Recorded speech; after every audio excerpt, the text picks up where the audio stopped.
መዋሸትን የግዴታ አድርገው የሚያቀርቡ ሰዎች አሉ። እንዴት ነው መዋሸት ግዴታ የሚሆነው? አንዳንዶች ዋሽቶ ማስታረቅ ይላሉ። በፍጹም በእርቅ ፕሮሰስ ላይ ምን እንደተፈጠረና ማን ምን እንዳደረገ በግልጽ መሰረትን ሳያስቀምጡ እርቅ የለም።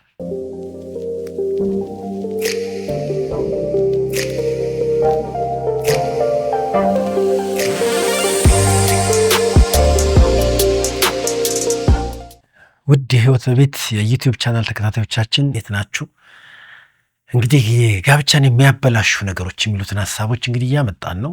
ርዕሶችን ሙሉ ነገር እንድናገኝ በቀጣይ ቪዲዮ ማስቀምጣቸው ምንም ያጣደፍ ነገር የለም። ጋብቻውም ረጅም ዓመት ነው የሚቆየው። ስለ ጋብቻው ደግሞ መማርና መስማት ደግሞ ያለብን የግድ አንድ ቀን ወይ ሁለት ቀን አይደለም፣ በቋሚነት ነው። በቋሚነት ከሆነ በአንድ ጉዳይ ጠለቅ ያለ እይታና መረጃም እንድንይዝ ያደርገናል። እንደገናም ደግሞ ለእኛም ብቻ አይደለም። እኔ በእርግጠኝነት ወደ እናንተ እነዚህን ሀሳቦች በማካፍልበት በምሰጥበት ጊዜ እናንተም በሌሎች ሰዎች ህይወት ላይ ብዙ ስራ ልትሰሩ እንደምትችሉ ስለማቅ ነው። አንዳንድ ቪዲዮዎችን ሰዎች ምን ያህል የህይወታቸውን ነገር አድሬስ እንዳደረገላቸው ተናግረው ለሰው አካፍለው ሰዎች ጋር የመጣ የቤተሰብን የግንኙነትን ለውጥና መታደስን አይቼ ስለማቅ ነው። እና እናንተም ያገኛችሁትን ሀሳብ ያገኛችሁትን እውነት ለሰዎች በማካፈል የእናንተን ህይወት የገነባውን ነገር ሰዎች እንዲጠቅም እናንተም አንድ መልእክተኛ ሆናችሁ መሄድ እንደምትችሉ ስለምረዳና ስለማስብ ነው። እና ሙሉ ነገሮችን መያዝ በጣም ያዋጣል። አሁን ሶሻል ሚዲያ አንዱ ካመጣው አደጋ ቁንጽል የሆኑ ነገሮችን ሰዎች እየያዙ ነጥቀው ይሄዱና ይሄዳሉ፣ ይናገሩታል፣ ያደርጉታል፣ ይሆኑታል። ግን በየአንዳንዱ ጉዳይ ላይ በቃ የረገጠ ትክክለኛ ነገር መያዝ አለበት ስለማስብ ነው። አሁንም ባለፈው ቪዲዮ የእውነተኝነት ችግር ጋብቻን ያበላሻል፣ ጋብቻን የሚያበላሹ ጉዳዮች ስንባል አንደኛው የእውነተኝነት ችግር ነው ብዬ ባለፈው ሳምንት ወይም ደግሞ ባለፈው ቪዲዮ ሌላውን ለመጠበቅ የሚልና በሁለተኛ ደረጃ ደግሞ ግጭት እንዳይፈጠር ብዬ ነው የዋሸሁት ብለው እውነተኛ ያልሆኑ ሰዎች ስለሰጡት ውሸት። እንግዲህ እውነተኛ ያለመሆን ሁለት ነገር ነው ያነሳ ነው። አንደኛ ነገሮችን መከለል፣ መደበቅ፣ አለመናገር ነው። ሁለተኛ ደግሞ አዛብቶ መናገር ነው፣ ገልብጦ ዋሽቶ መናገር ነው። እነዚህ ነገሮች ጋብቻን ያበላሻሉ። ባልና ሚስት እንዳይተማመኑ ያደርጋል። መተማመን ከሌለ ደግሞ ጋብቻው መፍረሱ የማይቀር መተማመናቸው የጋራ ህይወታቸውን በጣም ጥራት ስለሚሰጠው ማለት ነው። ስለዚህ ከተዋሸ እምነት ይናዳል ማለት ነው። ታውቃላችሁ አይደለም? ተማምነን ካልኖርን ባልና ሚስቶች በአንድ ጉዳይ እምነትን ማጣት የአንድን ሰው በውስጣችን የተቀመጠ መልካምን ነገር ሁሉ ስለሚያጠፋው፣ ጥሩ ነው ያለው መጥፎ ነው ስለዋሸ ማለት ነው። እንዲህ ነው ያለው እንዲያ ነው እንድንል ያደርጋል። ተመልሶ እዛ ቦታ ለመምጣት ከዚህ ቀደም አንድ ጽሑፍ አንብቤ ያለው ሰው በአንድ ውሸት እምነቱን ካጣ በ11 እውነት ነው ታማኝነትን የሚያገኘው የሚል ነገር አንብቤ ያውቃለሁ። ምን ያህል ይጠና አላውቅም፣ ግን አንድ ውሸት ብዙ ነገር ይይዛል። አንዷን ለመመለስ ደግሞ 11 እውነት ያስፈልጋል ማለት ነው። ከዚህ የተነሳ እውነተኛ ልንሆን ይገባል ማለት ነው። እውነተኝነት ሐቀኝነትን ነው። የሆነውን ራሳችን ለሌላ ሰው የምናውቀውን የሆነውን ማቅረብ መቻል ማለት ነው። እንግዲህ ለምንድነው ሰዎች ውሸታም የሚሆኑት ወይ ነገሮች የሚሰወሩት ካል ሌላኛውን ለመጠበቅ የሚልና ግጭት እንዳይመጣ ፈርቼ የሚል ነው። አንድ ምክንያት ልጨምርላችሁ፣ እንደ ሶስተኛ አንድ ምክንያት ለመጨመር ያህል ይሄ ነገር እንዳይመጣ መዋሸቱ ግድ ነው ብሎ የሚዋሹ ሰዎች አሉ። ይሄ ነገር ቢናገር ይሄ ነገር ይመጣል፣ የሚመጣው ነገር ከባድ ስለሆነ መዋሸት ግድ ነበር ብለው መዋሸትን እንደ ግዴታ አድርገው የሚያቀርቡ ሰዎች አሉ። እንዴት ነው መዋሸት ግዴታ የሚሆነው? አንዳንዶች ከዚህ የተነሳ ይላሉ ዋሽቶ ማስታረቅ ይላሉ። በፍጹም በእርቅ ፕሮሰስ ላይ ምን እንደተፈጠረና ማን ምን እንዳደረገ በግልጽ መሰረትን ሳያስቀምጡ እርቅ የለም። ችግሩንም መፍታት አይቻልም። ዋሽቶ ማስታረቅ ጥሩ ነው። መዋሸት ለምን ያስፈልጋል? እውነቱን ተናግሮ ማስታረቅ አይቻልም? ያለውን ትክክለኛ ነገር በማስቀመጥ ነው መሄድ የሚቻለው። እና አንዳንዶችም ይሄ ነገር እንዳይመጣ ውሸት ግዴታ ሊሆን አይችልም። ውሸት ጥሩ አይደለም። አንዳንዱ መዋሸቱ ሳያንሰው የተዋሸውን ሰው እንደገና በንግግር ይበድላል። የተዋሸውን ሰው እንደገና ያዋርዳል። በጣም ነው የሚገርመው። ሰው እንዴት መዋሸቱ ሲታወቅ አያፍርም? እንዴት አያፍርም? ልክ አይደለውም የሚል ስሜት ራሱ እንዴት አያመጣም? ልክ ጀግንነት እንደፈጸመና ልክ እንደሆነ በዛው ለመቀጠል ይሄዳል። ውሸት ከዋሻችሁ በኋላ ምክንያት በመስጠት አንዳንዴም የተዋሸውን ሰው በመኮነን ግንኙነት ጤናማ ይሆናል ብላችሁ እንዳታስቡ። እንደዋሻችሁ ሲሆን ልብ ስብር ብሎ ወዲያው ይቅርታ ዋሽቻለሁ፣ ካስፈለገ ከኔ ይሄ አይጠበቅም፣ ደግሜ አላደርገውም ነው የሚባለው። እናንተ የተቀበላችሁትን ውሸት ሌላ ሰው እንዲቀበል ውሸት እንዴት? ይሄ ልክ አይደለም። እናንተ መቀበል አልነበረባችሁ፣ ሌላውም እንደዛው። መዘዙ ብዙ ነው። እንደምትዋሹ ልጆች ቢያውቁስ። በነገራችን ላይ እኔ በፓረንቲንግ ራሱ ለልጅ ውሸት አትናገር፣ እሺ ውሸት ጥሩ አይደለም አይባልም። ልጆቻችሁ እንዳይዋሹ ከፈለጋችሁ ይህን ህይወት እነሱ ላይ የምትገነቡት እናንተ ሁሌ እውነተኛ በመሆን ነው። ሁሌ እውነተኛ በመሆን ነው። የእናንተ እውነተኝነት እውነተኛ የሆነ ልጅን እንድታገኙ ያደርጋቸዋል።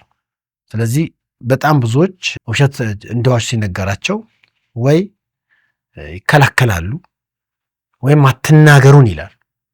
እኔ በካውንስሊንግ አገልግሎቴ ላይ በጣም ብዙ ሰዎች እንዳያየዋቸው ሲነቃባቸው በቃ ማምለጫ ነው ጩኸትና ክስ፣ ተመልሶ ይቅርታ ማለት ሲችል እንደገና መከላከል፣ መዋሸቴ ልክ ነው የሚል ወይም ያኛው ሰው እንደማይረዳና ነገሮችን አጥልቆ እንደማያይ ምንድነው የዋሸውን አጥልቆ የሚያየው? ውሸታም የጥልቅ ያለ የሆነ እይታ አለው እንዴ? የለውም። እኔም ማውራው ስለ ጋብቻ ነው። በየትኛውም ግንኙነት ቢጠበቅም ጋብቻን ግን በጣም ሊጎዳ ይችላል ማለት ነው። የግድ መዋሸት አለብኝ የሚሉ ሰዎች በቃ የማይዋሿችሁ ነገር የለም። ምክንያቱም ውሸት ግዴታ ነው፣ የፈለጉትና ያሰቡትን ነገር ለማድረግ። አንዳንዱ የሚገርማችሁ አግብቶ ፈቶ እንዳላገባ አግብታል እንኳን ሲባል ይዋሻል። ልጅ ኖሮት አግብቶ ወልዶ አላገባውምም ልጅም አልወለድኩኝም ብሎ ይዋሻል። እነዚህ ነገሮች ግን አይታወቁም እንዴ? የአንድ ሰው የህይወት ነገር ግፋ ቢል መቼ ነው የሚለውን እንጂ እስከ ወዲያኛው የማይታወቅበት መረጃ ተሰውሮ የሚኖርበት ነገር ምንም ነገር የለም። ማግባቱም መውለዱም ፍቺ መፈጸሙም ልጅ እያሳደገ መኖሩም ይታወቃል። እነዚህ ነገሮች ግን ሁለተኛው ህይወቱ ላይ ችግር ካመጣ በኋላ ነው። ለምንድን ያኔ የዋሻኝ ለምንድን ያልነገርከኝ ሲባል አንቺን እንዳላጣ አንተ እንዳላጣ ብዬ ነው፣ ማወቁ እንደዚህ ያደርጋል ብዬ ነው፣ የተገደድኩት የጀመርነው ነገር ይቋረጣል ብዬ ነው። በፍጹም የዛ ሰው ህይወት አይደለም እንዴ? ተነግሮ ነው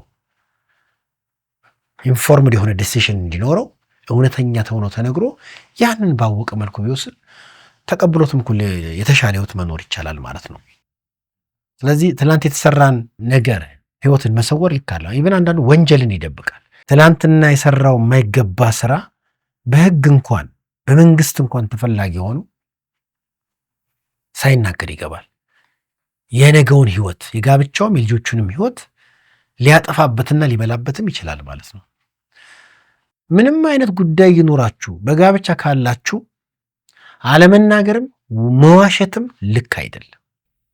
ባለመናገራችሁ የታወቀ ቀን፣ በመዋሸታችሁ እውነቱ የታየቀን የጋብቻውን ነገር ታጦታላችሁ ማለት ነው። ስለዚህ ነገን የሚሰራና የነገውን ህይወት የሚያይ ሰው በዛሬ አኗኗርና ድርጊቱ በጣም ጠንቃቃና አስተዋይ ሆኖ ይኖራል ማለት ነው። ይሄን ጠቢብነትና አስተዋይነት አይደለም ከሚስት ከባል ነገሮችን ሰውሮ መኖር። አለዛ ጋብቻችን ይበላሻል። አቋማችን ጋብቻችን መበላሸት የለበትም፣ መፍረስ የለበትም፣ ጋብቻችን የታሰበለትን ዓላማ መፈጸም አለበት የሚል ከሆነ እውነተኝነት ግዴታ ነው። በተለይ የትላንትናን ታሪክ የምንክድ የምንዋሽ ሰዎች ካለን የትላንትና ታሪካችን ከዛሬ ህይወታችን ጋር ስለሚገናኝ ዛሬ ላለው ግንኙነት በጣም አስፈላጊ ነው። ዛሬ ከሚስቴ ጋር ላለኝ ግንኙነት በጣም አስፈላጊ ነው። ነገ ከሚስቴ ጋር ነኛ። ነገ ከሚስቴ ጋር የምኖረውን ኑሮ ትላንት ለብቻዬ ስኖር የመጣ ነገር ካለ በተለይ ወደ ነገ ህይወት የሚዘልና የሚገባ ነገር ከሆነ ዛሬ ላይ መነገርም መስተካከልም አለበት። አንዳንዶቹ ሳያገቡ ነገሮቻቸውን ሰውረው ያላገባችሁ ወንድና ሴቶች ህይወታችሁ እንዳለ ግልጽ በማድረግ ነው ተቀባይነትም ተአማኒነት የምታገኙት። በጣም አሁንም አንዳንድ እንትኖች ማንሳት ስላልፈለኩኝ እንጂ ተጨባጭ የሆኑ በብዙ ጋብቻዎች ውስጥ የተፈጠሩ ምሳሌዎችንም ማንሳት ይችላሉ። ካለመነገሩ ይልቅ መነገሩ፣ ከመዋሸቱ ይልቅ እውነቱን መናገሩ በጣም ጠቃሚ ነው። እውነተኝነት በጋብቻ መካከል በጣም አስፈላጊ ከሆነ እስካሁን በተነጋገርነው አስፈላጊ እንደሆነ ነው እያነሳን ያለ ነው። ሁለቱም ሰዎች ባልም ሚስትም እውነቱን ካልተናገሩ የጋብቻው ዕድሜ አጭር ወይንም ደግሞ ደስ የማያሰኝ መሆኑ በጣም ግልጽ ነው፣ መታወቅ አለበት ማለት ነው። በመዋሸትና ነገርን በመደበቅ ጋብቻዬን እንዳይበላሽ ውለታ ውዬለታለሁ የምንል ሰው ካለን ልክ አይደለንም። እንደዛ ማድረጋችን ጋብቻውን አይጠብቀውም። እስቲ ልጠይቃችሁ፣ እውነተኛ መሆን ጋብቻን ያበላሻል? እውነተኛ መሆን ጋብቻን ያበላሻል? እውነተኛ መሆን ጋብቻ እንደሚያበላሽ ታስባላችሁ? በእርግጠኝነት ልንገራችሁ፣ እውነተኛ መሆን ጋብቻን አያበላሽም። ጋብቻን የሚያበላሸው ውሸት ነው፣ ነገሮችን መደበቅ ነው። የተደበቀ የተነጠለ ህይወት ሲኖረን ነው ጋብቻው የሚበላሸው። መጥተው ድካማቸውን ለባል ለሚስት የነገሩ ባይናገሩትም የማይታወቅ የነበሩ ነገሮችን በመናገር ለትዳር አጋራቸው እውነተኝነትን የገለጹ ሰዎች በጣም በብዙ የህይወታቸው አቅጣጫ ታማኒነትን አግኝተው መታመንን አግኝተው አይቼ አውቃለሁ። እውነተኝነት ትርፍ እንጂ ጥፋት የለውም። እውነተኛ መሆን ጋብቻን አያበላሽም። እውነተኛ መሆን አንድ ሰው ማን እንደሆነ ያሳውቀናል። የማንነትም ክፍል ነው። እሱ እውነተኛ ሰው ነው። ኢንቴግሪቲ አለው። የሚያስበው የሚናገረው የሚያደርገውን አይሰውርም። አንዳንዱ ጠማማ ሀሳቡን በጤናማ ድርጊት ለማሳየት ሰዎችን ሲያስት ታዩታላችሁ። ሰው የሚያየው ውጫዊ ነገር ስለሆነ፣ ግን እውነተኝነት ከውስጥም ነው። የኢንቴንሽን ፒዩሪቲም ያስፈልጋል። የድርጊት ብቻም አይደለም። ይህም ውጭም ያለው ድርጊት ጤናማ ሊሆን ይገባል። ለምሳሌ አንድ ሰው የማይገባ ነገር ቢያደርግ እና የተደረገውን ነገር ከሚስቱ ቢደብቅ ቢሰውር፣ ከባሏ ብትደብቅ ብትሰውር፣ ሁለት ነገሮችን ላሳያችሁ። የተደረገውን ነገር ቢናገር ያ የተደረገው ነገር ሚስትን ወይም ባልን ይጎዳል። ድርጊቱ ነው የሚጎዳው። ነገር ግን ይህን ድርጊት አድርጌያለሁ ብሎ ድርጊቱን በሚናገርበት ጊዜ ድርጊቱ የትዳር አጋርን ቢጎዳ ድርጊቱ መናገሩ እውነተኛ ስለሆነ ድርጊቱን ለማስተካከል እድልም አቅምም ያገኛል። አሁን እኮ የማይገባም ድርጊት አድርገን ውሸትም ዋሽተን ሲሆን ችግሩን ያወሳስበዋል። ጋብቻውን የሚጎዳው ምንድን ነው? የማይገባ ድርጊት መደረጉ ነው። ስለዚህ የማይገባውን ድርጊት ታስተካክሎ መቀጠል ነው። የማይገባውን ድርጊት ግን መሰወር ወይም መዋሸት ካለ ችግሩም ድርጊቱም በቃ አይስተካከልም። የማይገባ ነገርም አድርጎ እሱንም ዋሽቶ እንዴት ሰውን ሁለት ጊዜ በአንድ ጉዳይ መበደል ይቻላል? መሆን የለበትም። እውነተኞችና ሕሊናን የምንከተል ሰዎች ከሆንን ቢያንስ ለተሳሳተው ድርጊት እውነተኛ እንኳን በመሆን ማካካስ መቻል አለብን ማለት ነው። መዋሸትና አለመናገር ነገሩ የሚታወቅበትን ጊዜ ያራዝም ይሆናል እንጂ ሌላ ምንም የሚሰጠው ጥቅም የለም። ምንም ጥቅም አይሰጠው። አንድ ቀን መታወቁ አይቀርም። የታወቀበት ቀን ደግሞ ምናልባት ጋብቻው ከባድ የሆነ ችግርን የሚያስተናግድበት ቀን ሊሆን ይችላል። ስለዚህ እውነተኛ መሆን ጋብቻውን አይጎዳም። እውነተኛ ባለመሆን ጋብቻችንን የበደልን ሰዎች፣ የትዳር አጋራችንን የበደልን ሰዎች ልንክስ ከፈለግን በመጀመሪያ የምናደርገው እውነተኛ በመሆን ነው። እውነተኞች ከሆንን የነገም የጋብቻ ሕይወት ተስፋ ያገኛል። ዛሬም በመጣንበት ደግሞ አመጣጥ የተበላሸ ነገር ካለ ደግሞ ነገሮች ይስተካከላሉ። ስለዚህ ባልና ሚስቶች በጋብቻ አብረን በምኖርበት ጊዜ በድርጊት እንሳሳት ይሆናል። አትሊስት በድርጊት መሳሳታችንን ስንናገር ሳንደብቀውም ሳንዋሸውም ከሆነ እውነተኞች ነን፣ እኛ ሐቀኞች ነን። ያጠፋነውን እንኳን ጥፋት መናገር ችለናል።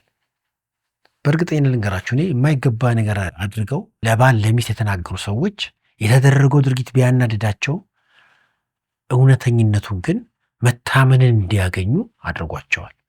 እንዴት ሰው የማይገባ ነገር አድርጌያለሁ ብሎ በመናገሩ መታመንን ያገኛል? እውነተኛ ሰው መታመን ያገኛል። እንዲያውም መታመን የእውነተኝነት ፕሮዳክት ነው። እመነኝን የሚባል ነገሮች በጣም ብዙ ናቸው አይደለም። መታመን የሚገኘው ከእውነተኝነት የሚገኝ ፕሮዳክት ነው። አንድ ሰው እውነተኛ ከሆነ በፍጹም ታማኝ አይደለም። እውነተኝነቱን ካጠፋው መታመን አይችልም። ወደ ጋብቻ ሲመጣ ደግሞ መታመን በሌለበት ሁኔታ ጋብቻውም አይቀጥልም ማለት ነው። ስለዚህ እውነተኛ መሆን ጋብቻን ይጎዳል ወይ? ጋብቻን ያበላሻል ወይ? በፍጹም አያበላሽም። ውሸት ነው ጋብቻን የሚያበላሸው። ውሸት ነው ጋብቻን የሚጎዳው። ውሸት ነው የትዳር አጋርን የሚያስቀይሙ። ውሸት ነው ግንኙነት የሚያበላሸው። ስለዚህ ጋብቻን ከሚያበላሹ ነገሮች አንደኛው ምክንያት ብዬ ካቀረብኩላችሁ ውስጥ የእውነተኝነት ችግር ነው። እውነተኛ ባልሆን ጊዜ ጋብቻውን እያበላሸን ነው። ስለዚህ እውነተኝነት ጋብቻን ለመገንባትም ለመጠበቅም ለማጽናትም በጣም አስፈላጊ ነገር ነው ማለት ነው። እንግዲህ ውሸት ጋብቻ እንደሚያበላሽ ከተነጋገርን፣ እውነተኝነት አስፈላጊ እንደሆነ ከተማመንን፣ ስጋትም ካስወገድን፣ ለመጠበቅ ብለን ግጭት እንዳይፈጠር ብለን ግዴታ ስለሆነብኝ የዋሸሁት የሚለው ሁሉ አያዋጣም። እውነተኛ መሆን ለጋብቻ ያዋጣል የሚል ሀሳብ በዚህ ከተስማማን እውነተኛ መሆንን እንዴት እናዳብር? እንዴትስ እንጀምር? ስለዚህ እውነተኝነት የሚጀምርበትና እውነተኝነት የሚዳብርበትን ሀሳብ ደግሞ በሚቀጥለው ቪዲዮ አሳያቸዋለሁ። እውነተኛ መሆን ልክ እንደሆነም ጋብቻንም እንደሚያጸና፣ እውነተኛ ደግሞ አለመሆን ማለትም ነገሮችን መሰወርም ይሁን ዋሽቶ መናገር ጋብቻ እንደሚያበላሽ ከተስማማን ጋብቻውን ለማጽናትና መልካም የህይወት ፍጻሜ እንደ ቤተሰብ እናገኝ ከተባለ እውነተኛ መሆን አስፈላጊ ነው ማለት ነው። እውነተኛ መሆን ግን እንዴት ነው ማዳበር ያለብን? እንዴትስ ይዳብራል? እንዴትስ ይጀምራል? ስለዚህ ከምን እንደሚጀመርና እንዴት እንደሚያድግ በሚቀጥለው ቪዲዮ እናያለን። ያን ጊዜ ግንኙነታችሁ ትርጉም ሲኖረው፣ አብሮ መኖሩ በጣም ትርጉም ሲኖረው የእውነተኝነትን ትርፍ ማግኘት እንችላለን ማለት ነው። እንግዲህ ይህን ይመስላል። ምናልባት ካነሳኋቸው ሀሳብ ውስጥ ቢካተት የምትሉት ወይም ጥያቄም ካላችሁ ደግሞ በኮሜንት መስጫው ላይ ሀሳባችሁ የምትሰጡ ወይም ደግሞ እዚህ በምታዩት ስልክ ላይ ደውላችሁ የምታናገሩን፣ እናንተ በምትሰጡን ጥያቄ ደግሞ ሀሳቦችን ወደ እናንተ እንደገና መልሰን እናመጣለን። ስላዳመጣችሁ እጅግ አድርጌ አመሰግናለሁ። መልካም ጊዜ